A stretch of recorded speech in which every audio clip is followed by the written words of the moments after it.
Good morning and welcome to the TAR education friends. Target allrounder के TAR education में मैं प्रकाश कुमार आप सभी का स्वागत करता हूं। दोस्तों, आज है 26 अप्रैल 2022। देखेंगे 24, 25, 26 अब तक के सभी महत्वपूर्ण करंट अफेयर्स जो आपके आगामी सभी परीक्षाओं के लिए अति महत्वपूर्ण होंगे। साथ में देखेंगे ये सभी एक्स्ट्रा फैक्ट्स जो आपको औरों से आगे रखेगा।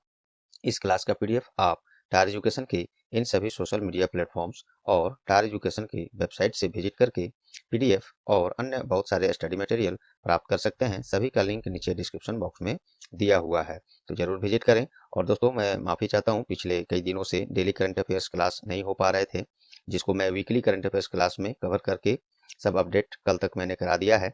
अब हम लोग ये लास्ट 24 से 26 अप्रैल तक का सभी महत्वपूर्ण करंट अफेयर्स देखेंगे और कल से regular class daily current affairs class के कराए जाएंगे। तो चलिए बिना देर किए शुरू करते हैं आज का क्लास। बाकी बातें फिर बीच में हम लोग करेंगे। First question is, recently who has been announced to be appointed as the new vice chairman of NITI Aayog. हाल ही में नीति आयोग के नए उपाध्यक्ष के रूप में किसे नियुक्त करने का घोषणा किया गया है? सही जवाब है डॉक्टर सुमन बेरी। डॉक्टर सुमन बेरी 1 मई 2022 को नीति आयोग के नए उपाध्यक्ष के रूप में राजीव कुमार का स्थान लेंगे और उस पद पर पद ग्रहण करेंगे। आइए नीति आयोग के बारे में जान लेते हैं। वर्तमान में अभी नीति आयोग के उपाध्यक्ष राजीव कुमार हैं, जो कि जिन्होंने की इस्तीफा दे ही दिए हैं, ये समझिए तो इस्तीफा दे चुके हैं। लेकिन 1 मई को ये पद ग्रहण करेंगे नए उपाध्यक्ष नीति आयोग के। कौन? डॉक्टर सुमन बेरी। आइए नीति आयोग के बारे में जान लेते हैं। नीति आयोग, इसका फुल फॉर्म क्या होता है? The national institute for transforming India. इसका स्थापना 1 जनवरी 2015 1 जनवरी 2015 को हुआ था। और इसके चेयरमैन कौन है? तो इसके चेयरमैन वर्तमान में जो भी प्राइम मिनिस्टर प्रधानमंत्री रहेंगे इंडिया के, वही होते हैं। तो वर्तमान में मोदी जी हैं। और वाइस चेयरमैन राजीव कुमार इस्तीफा दे चुके हैं। नेक्स्ट 1 मई 2022 से वही जिसकी प्रश्न में हम लोग चर्चा किए, डॉक्टर सुमन बेरी हो जाएंगे। और सीईओ कौन है नीति आयोग के? अमिताभ कांत। और दोस्तों, ये नीति आयोग जो है, नीति आयोग प्लानिंग कमीशन जो था, प्लानिंग कमीशन अर्थात हिंदी में बोले उसको तो योजना आयोग, उसी के स्थान पर इसको लाया गया था नीति आयोग को 2015 में मोदी जी के आने के बाद। आइए अब ऑप्शन से हम लोग ध्यान से सुनिएगा। प्रश्न पर ही आधारित हाल फिलहाल के करंट इवेंट से रिलेटेड काफी महत्वपूर्ण इसको चर्चा यहाँ से हम लोग करेंगे। बहुत कुछ मिलेगा आपको यहाँ से, ध्यान से सुनिए। मनोज पांडे ये न्यूज में क्यों रहे हैं? तो थल सेना प्रमुख अर्थात सेना प्रमुख अगले नए कौन बनाए जाएंगे? ये general Manoj Pande, lieutenant general Manoj Pande को अगला सेना प्रमुख बनाया जाएगा। और क्योंकि अप्रैल में ही, इसी मंथ में लास्ट में, अभी जो वर्तमान में सेना प्रमुख कौन है? मनोज मुकुंद नरवणे हैं, ये रिटायर हो जाएंगे। इन्हीं के जगह पर लेफ्टिनेंट जनरल मनोज पांडे अब नए सेना प्रमुख बन जाएंगे। तो ये सभी याद रखिएगा। एक मनोज पांडे से संबंधित एक फैक्ट्स है कि ये थल सेना प्रमुख पद पर अब तक का पहला ऐसा इंजीनियर भी हैं जो थल सेना प्रमुख बनाए गए हैं। ये भी फैक्ट्स याद रख सकते हैं। चलिए, जब बात हो रही है सेना प्रमुख की, तो डिफेंस लेवल की कुछ महत्वपूर्ण पोस्ट हम लोग चर्चा कर लेते हैं। अभी सीडीएस प्रमुख कौन है? अर्थात चीफ ऑफ डिफेंस स्टाफ। तो ये पोस्ट दोस्तों अभी भी खाली है, क्योंकि भारत के सबसे पहले सीडीएस प्रमुख अर्थात चीफ ऑफ डिफेंस स्टाफ कौन थे? जनरल बिपिन रावत थे। उनका एक बड़ा दुखद घटना घटा 8 दिसंबर 2021 को, उसमें उनका हेलीकॉप्टर क्रैश में देहांत हो गया था। तो ये पोस्ट अभी खाली है। लेकिन हाँ, सीडीएस ये जो है चीफ ऑफ डिफेंस स्टाफ, इसका एक कमेटी होता है, कमेटी। तो इस कमेटी के जो चेयरमैन है वो अभी मनोज मुकुंद नरवणे हैं, जो वर्तमान में अभी सेना प्रमुख हैं। अब सेना प्रमुख का पद ये लेंगे general lieutenant general Manoj Pande. अभी एयरफोर्स चीफ कौन है? तो सेना प्रमुख कौन है? तो वो है अभी विवेक राम चौधरी। विवेक राम चौधरी। और नेवल स्टाफ अभी कौन है अर्थात नौसेना प्रमुख कौन है? तो एडमिरल आर हरि कुमार हैं। ये सभी फैक्ट्स आप याद रखेंगे।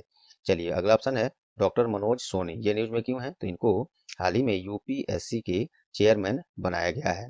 यूपीएससी अर्थात यूनियन पब्लिक सर्विस कमीशन अर्थात संघ लोक सेवा आयोग, इसके नए अध्यक्ष मनोज सोनी को बनाया गया है। यूपीएससी का स्थापना कब हुआ था? 1 अक्टूबर 1926 में। इसका हेडक्वार्टर कहाँ है? तो न्यू दिल्ली है। और डॉक्टर मनोज सोनी इसके चेयरमैन नए हो गए। इनसे पहले प्रदीप कुमार जोशी थे। चलिए, विनय मोहन क्वात्रा ये न्यूज में क्यों है? तो इनको हाल ही में नए विदेश सचिव के रूप में नियुक्त करने का घोषणा किया गया है। नए विदेश सचिव अब कौन होंगे? डॉक्टर मोहन क्वात्रा। वर्तमान में जो है हर्षवर्धन सिंह श्रृंगला वो विदेश सचिव हैं, जो कि 30 अप्रैल 2022 को इसी महीने में सेवानिवृत्त हो जाएंगे और उनके स्थान पर विनय मोहन क्वात्रा अब नए विदेश सचिव बनाए जाएंगे। ये ध्यान रखिएगा। और विनय मोहन क्वात्रा वर्तमान में अभी नेपाल में भारतीय राजदूत के रूप में पदस्थापित हैं। ये भी फैक्ट्स याद रख सकते हैं। चलिए कुछ महत्वपूर्ण सचिव के बारे में जान लेते हैं। वैसे तो सचिव हर डिपार्टमेंट, हर मंत्रालय में होते हैं, लेकिन कुछ महत्वपूर्ण जो आपके परीक्षाओं में अक्सर पूछे जाते हैं। अभी कैबिनेट सचिव कौन है? तो वो है राजीव गौबा। कैबिनेट सचिव राजीव गौबा। रक्षा सचिव कौन है? तो वो है अजय कुमार। अजय कुमार। और विदेश सचिव अभी तो हर्षवर्धन श्रृंगला हैं और नए बन जाएंगे कौन? वही विनय मोहन क्वात्रा। ये सभी फैक्ट्स आप याद रखिएगा। कुछ और देख लेते हैं। वित्त सचिव अभी कौन है? तो वो है टी.वी. सोमनाथ। ये अभी वित्त सचिव हैं भारत के केंद्र सरकार में। और गृह सचिव कौन है? होम सेक्रेटरी कौन है?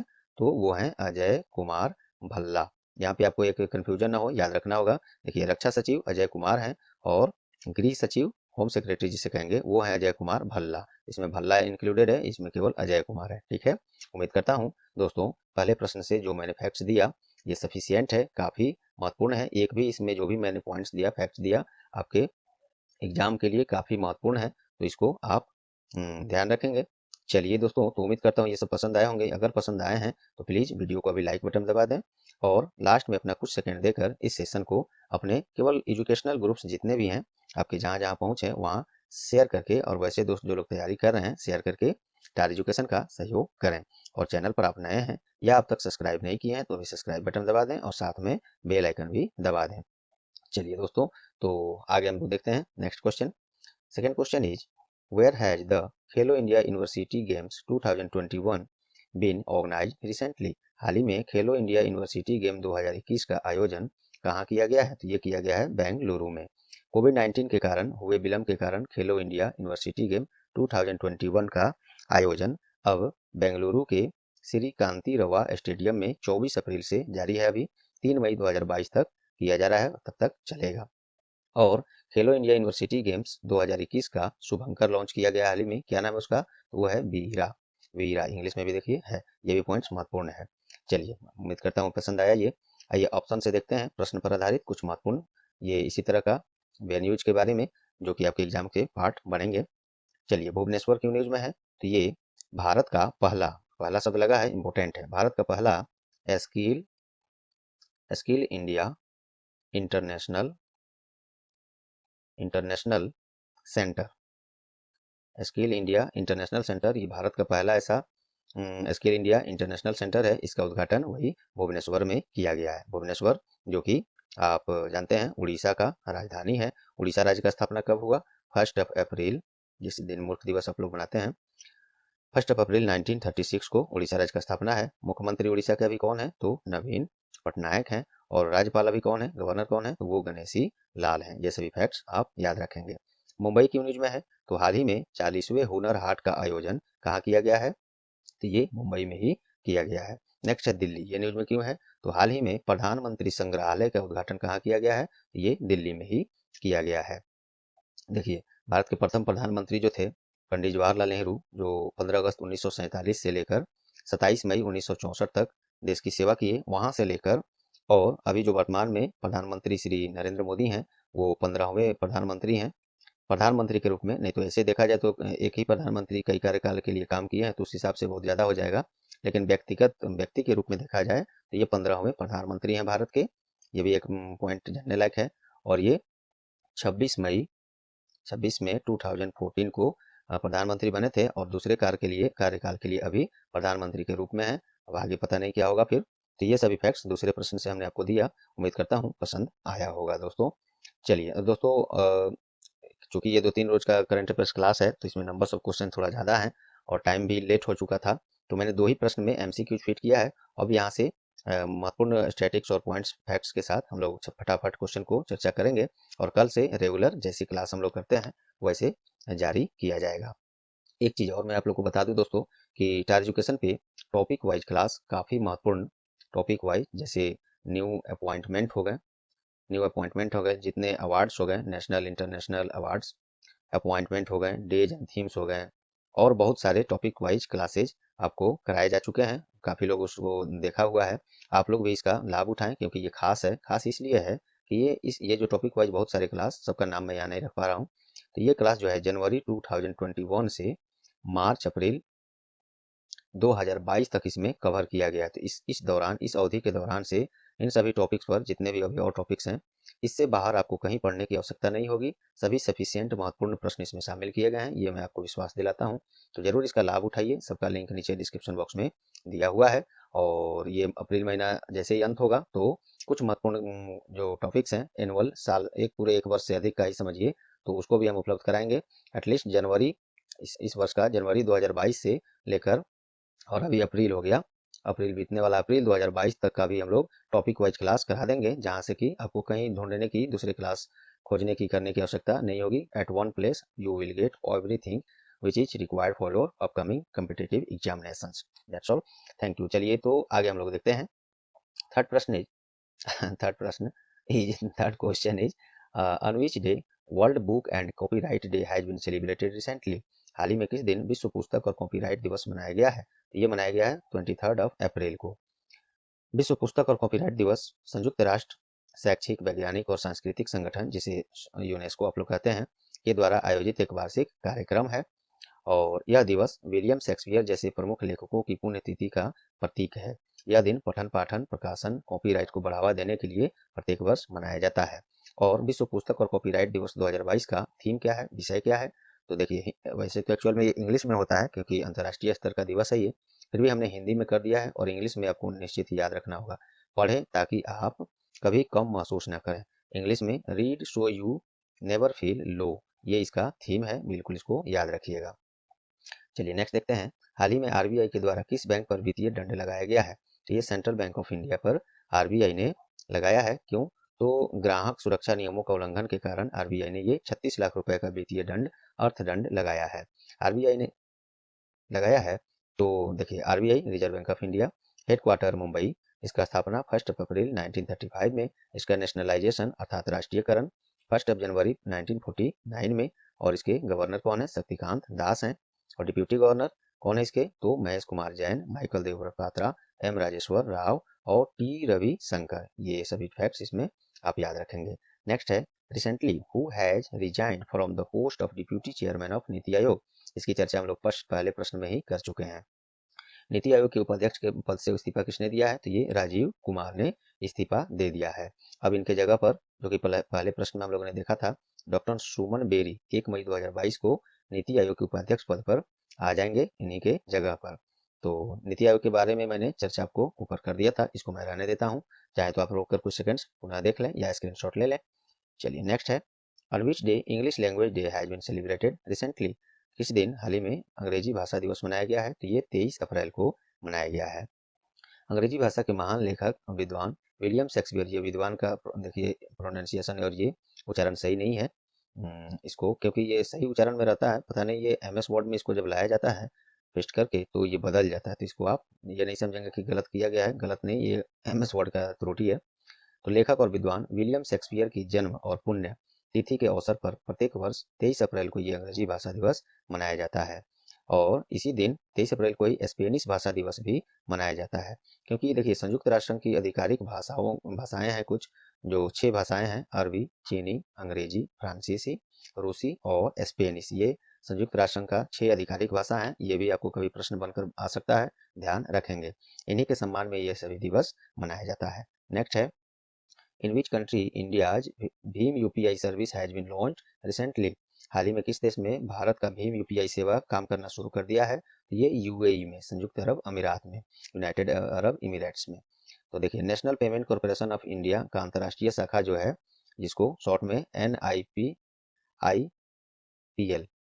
ये जो अपना अपने देश का भीम यूपीआई सेवा है, अब यूएई में नियो पे, ये देखिए नियो पे एक चैनल है, वहाँ का प्लेटफॉर्म है, उस टर्मिनल पर ये काम करना शुरू कर दिया है।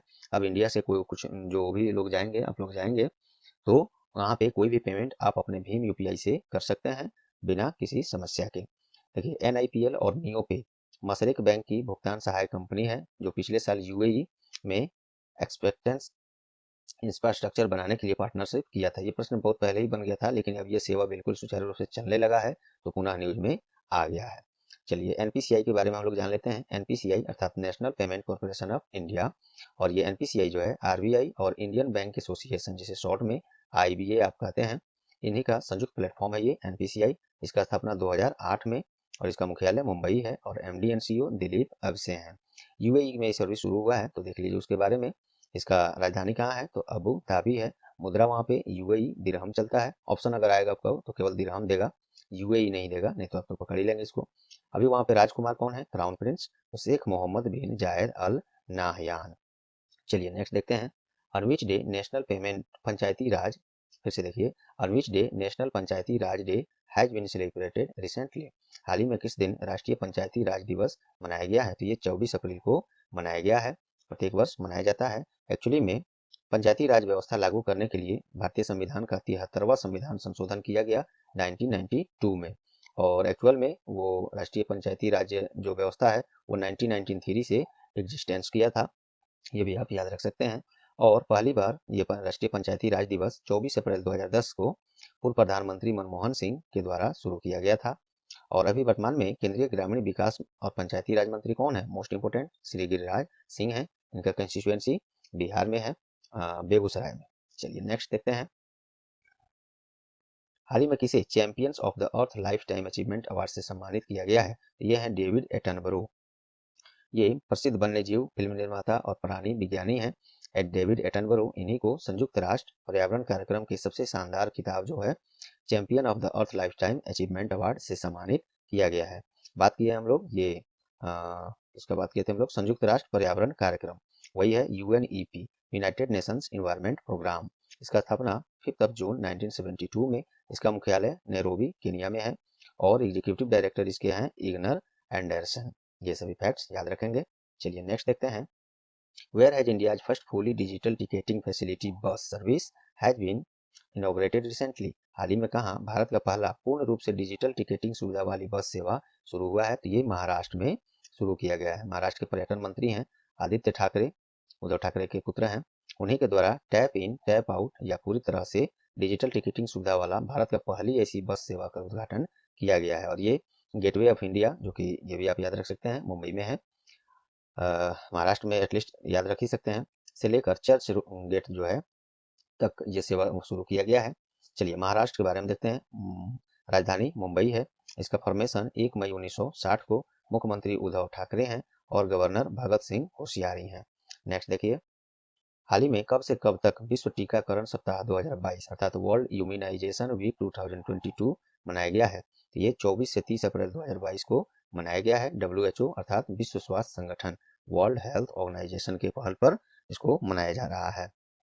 WHO के, और इसका थीम क्या है, विश्व टीकाकरण सप्ताह 2022 का विषय क्या है, तो ये है लॉन्ग लाइफ फॉर ऑल। ये छोटा है, ये आ सकता है एग्जाम में, याद रखिएगा। WHO वर्ल्ड हेल्थ ऑर्गेनाइजेशन स्थापना 7 अप्रैल 1948 में, हेडक्वार्टर जेनेवा स्विट्जरलैंड में है, और इसके प्रमुख कौन है, प्रेसिडेंट कौन है, तेद्रोस अधनोम। ये हाल ही में इंडिया में भी विजिट किए थे, मिले थे मोदी जी से। चलिए नेक्स्ट है। मेघालय राज्य के पूर्व मुख्यमंत्री का हाल ही में निधन हुआ है, क्या नाम है उनका, तो JD रिम्बाई। ये मेघालय के पूर्व मुख्यमंत्री रह चुके हैं। मेघालय की राजधानी शिलोंग है। मुख्यमंत्री वर्तमान में कॉनराड के संगमा है, और राज्यपाल कौन है, सत्यपाल मलिक। सत्यपाल मलिक इससे पहले जम्मू एंड कश्मीर, गोवा, इन सभी जगहों के राज्यपाल रह चुके हैं। ये महत्वपूर्ण इसलिए है, जम्मू कश्मीर में जब ये थे राज्यपाल के रूप में, उपराज्यपाल के रूप में, तो वहाँ पे जब 370 आर्टिकल को हटाया जा रहा था, उस समय उपराज्यपाल यही थे वहाँ के। इस बात को भी याद रख सकते हैं। चलिए नेक्स्ट है। In which state Khongjom Day has been celebrated recently. हाल ही में खोंगजोम दिवस कहाँ मनाया गया है, तो किस राज्य में, तो ये मणिपुर में मनाया गया है। ये क्या है, तो देखिए 23 अप्रैल को उन वीर मणिपुरी योद्धाओं को याद करते हुए ये दिवस मनाया जाता है।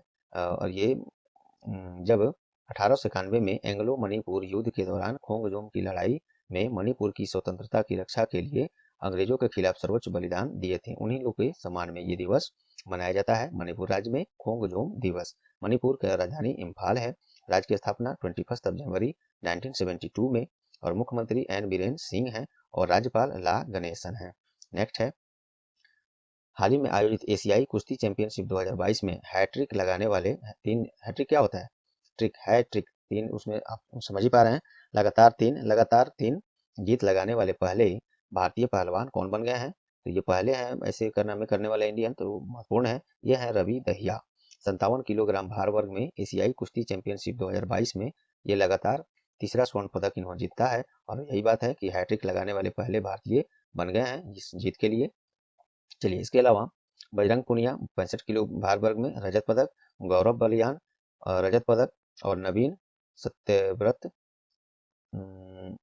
रजत, और ये है एक और सत्यव्रत कादियान, ये कांस्य पदक इन लोगों ने जीता है।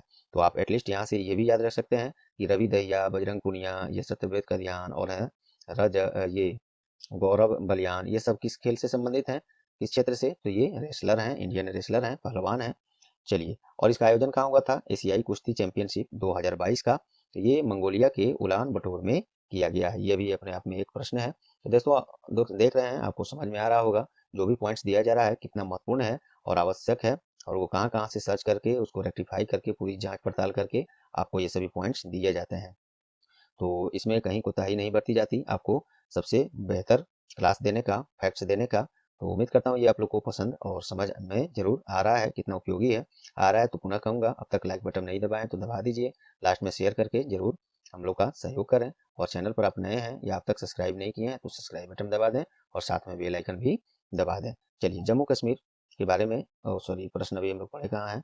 चलिए, recently who has become India first carbon neutral panchayat? हाल ही में भारत का पहला, देखिए महत्वपूर्ण है पहला शब्द लगा है, तो भारत का पहला कार्बन न्यूट्रल पंचायत बन गया है। तो ये बना है पल्ली। जम्मू कश्मीर का सांबा जिला है, वहीं पे ये पल्ली गांव है, पंचायत है। ये पूर्ण रूप से कार्बन न्यूट्रल बनने वाला देश का पहला पंचायत बन गया। मोस्ट इंपोर्टेंट, जम्मू कश्मीर का सांबा जिला का ये पल्ली गांव है, अब पूरी तरह से सौर ऊर्जा से संचालित किया जा रहा है, और अर्थात कार्बन न्यूट्रल बन गया है। जम्मू कश्मीर के उपराज्यपाल अभी कौन है? तो श्री मनोज सिन्हा है। और जम्मू कश्मीर की 2 राजधानियां हैं, एक है जम्मू विंटर सीजन, एक है श्रीनगर समर सीजन के लिए। इसको आप याद रखेंगे। नेक्स्ट है, who has recently won men singles title of Serbia Open? हाल ही में किसने सर्बिया ओपन का पुरुष एकल खिताब जीता है? ये आंद्रे रूबलेव, ये हैं, इन्होंने जीता है। ये रूस के हैं जाने माने टेनिस खिलाड़ी आंद्रे रूबलेव। इन्होंने ही विश्व के नंबर 1 जो टेनिस खिलाड़ी हैं, कौन है? नोवाक जोकोविच, जो सर्बिया से हैं। इनको हराकर सर्बिया ओपन का पुरुष एकल खिताब जीत लिया है। नेक्स्ट देखते हैं, हाल ही में पद्मश्री से सम्मानित और प्रसिद्ध उड़िया लेखक का निधन हुआ है। क्या नाम है उनका? तो बीना पानी मोहंती। और इनका जन्म उड़ीसा में बरहामपुर में हुआ था, और 1960 में अर्थव्यवस्था में व्याख्याता के रूप में अपना शिक्षण करियर इन्होंने शुरू किया था। तो बस इतना याद रखेंगे। उड़िया लेखक का अभी हाल ही में निधन हुआ है, नाम है बिना पानी मोहंती। उड़ीसा के बारे में ऊपर हम लोग चर्चा कर चुके हैं, नहीं तो यहाँ पे मैं कर सकता था। चलिए, on which day World Malaria Day has been observe या सेलिब्रेटेड रिसेंटली? तो विश्व मलेरिया दिवस मनाया गया 25 अप्रैल को। विश्व स्वास्थ्य संगठन के पहल पर प्रत्येक वर्ष 25 अप्रैल को ये दिवस मनाया जाता है। और इसके बारे में क्या हम लोग जान सकते हैं? थीम तो है नहीं। चलिए, और ये WHO के सदस्य देशों जो है के द्वारा 2007 से विश्व स्वास्थ्य सभा के दौरान इस दिवस का स्थापना किया गया था। WHO के बारे में भी हमने ऊपर बता दिया है, नहीं तो यहाँ पे उसको फैक्ट्स के रूप में जरूर दिया रहा था, वर्ल्ड हेल्थ ऑर्गेनाइजेशन। चलिए, नेक्स्ट देखते हैं, recently which country has been given the host of 21st World Congress of Accountants 2022? लेखाकारों की 21वीं विश्व कांग्रेस 2022 की मेजबानी दी गई है किस देश को? तो ये अपने देश प्यारा भारत को दिया गया है। देखिए, institute of chartered accountants of India 118 वर्ष में पहली बार ये 21वीं वर्ल्ड कांग्रेस ऑफ अकाउंटेंट्स की मेजबानी करेगा। तो ये 21वां टर्म है ये इसका, तो ये भी आप याद रख सकते हैं। कार्यक्रम में 130 देशों के लगभग 6000 शीर्ष लेखाकार शारीरिक रूप से अर्थात फिजिकली इसमें शामिल होंगे। नहीं तो आजकल तो हर चीज वर्चुअल आभासी तरीके से ही आयोजित किया जा रहा है। चलिए, यह इवेंट मुंबई के जियो वर्ल्ड कन्वेंशन सेंटर में आयोजित किया जाएगा। इसका थीम क्या है? 21वीं विश्व कांग्रेस 2022 का लेखाकारों के लिए। इसका थीम है, विषय है बिल्डिंग ट्रस्ट इनेबलिंग सस्टेनेबिलिटी। इसको आप याद रखेंगे। नेक्स्ट देखते हैं, 4 दिन का ये क्वेश्चन है दोस्तों, इसीलिए ज्यादा, बस अब ज्यादा नहीं है, 1-2 ठो हमें लगता है होगा। और हाल ही में किस राज्य सरकार ने अल्पसंख्यक अधिकार दिवस मनाने का घोषणा किया है? ये तमिलनाडु ने किया है। प्रत्येक वर्ष 18 दिसंबर को अब तमिलनाडु में अल्पसंख्यक अधिकार दिवस मनाया जाएगा, इसका घोषणा राज्य सरकार ने किया है। तमिलनाडु ने किया है। तो तमिलनाडु की राजधानी चेन्नई है, मुख्यमंत्री MK स्टालिन है, और राज्यपाल अभी RN रवि हैं। चलिए, नेक्स्ट देखते हैं, हाल ही में किसे स्लोवेनिया के नए प्रधानमंत्री के रूप में नियुक्त किया गया है? तो रॉबर्ट गोलोब। रॉबर्ट गोलोब ये स्लोवेनिया के नए प्रधानमंत्री बनाए गए हैं। स्लोवेनिया, इसका राजधानी कहाँ है? तो लुजुब्लजाना, आराम से इसको पढ़िएगा। और मुद्रा वहां पे यूरो चलता है। प्रधानमंत्री वही हो गए रॉबर्ट गोलोब।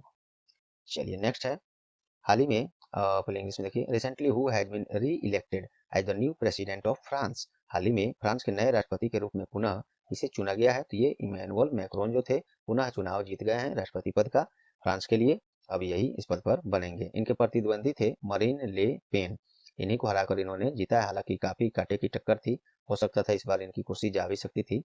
चलिए, फ्रांस की राजधानी पेरिस है। मुद्रा वहां पे यूरो या CPF फ्रैंक चलता है। और प्रेसिडेंट वही हो गए इमैनुअल मैक्रोन। चलिए क्वेश्चन ऑफ द डे आज का देखते हैं। On which day World Earth Day has been celebrated recently. हाल ही में किस दिन विश्व पृथ्वी दिवस मनाया गया है? इसका सही जवाब आपको पिछले क्लास में हमने दिया है, जो वीकली करंट अफेयर्स क्लास हमने दिया था उसमें दिया है, क्योंकि डेली करंट अफेयर क्लास कई दिनों से डिस्टर्ब चल रहा था, जो कि आज हम लोग पूरा अप टू डेट हो गए। और कल से regular daily current affair class रोज सुबह में कराया जाएगा। मैं कोशिश करूंगा कल लाइव आने का दोस्तों, तो ज़्यादा संख्या में जरूर आएँ और सहयोग करें। तो चलिए दोस्तों, उम्मीद करता हूं। और टॉपिक वाइज क्लास जो मैंने चर्चा की आप लोगों को ऊपर में, काफ़ी महत्वपूर्ण टॉपिक वाइज क्लास पूरा 1 वर्ष से अधिक का, जनवरी 2021 से मार्च अप्रैल 2022 तक इसमें कवर किया गया है। इतने अवधि से वैसे किसी भी टॉपिक से एक भी प्रश्न इससे बाहर नहीं जाएगा, ये विश्वास मैं आपको दिलाता हूँ। जरूर इसको देखिए, इसका लाभ उठाइए और हमारे सहयोग के लिए आप इसे शेयर भी करें। थोड़ा सा कुछ सेकंड्स तो लगेगा, शेयर कर देंगे तो हमारा भी टायर एजुकेशन का ग्रोथ होगा। तो चलिए दोस्तों, उम्मीद करता हूँ आज का ये क्लास आपको परीक्षा उपयोगी लगे होंगे, पसंद आए होंगे। यदि आए हैं तो प्लीज़ अभी लाइक बटन दबा दें और इसे कुछ सेकंड्स देकर शेयर करके टायर एजुकेशन का सहयोग जरूर करें। केवल एजुकेशनल ग्रुप और ऐसे फ्रेंड्स जो लोग तैयारी कर रहे हैं वहीं पे इसको शेयर करेंगे दोस्तों, अन्य जगह करने की कोई आवश्यकता नहीं है। और चैनल पर आप नए हैं या चैनल को अब तक सब्सक्राइब नहीं किए हैं तो अभी सब्सक्राइब बटन दबा दें और साथ में बेल आइकन भी दबा दें। तो चलिए मिलते हैं नेक्स्ट क्लास में, तब तक के लिए good bye, all the best.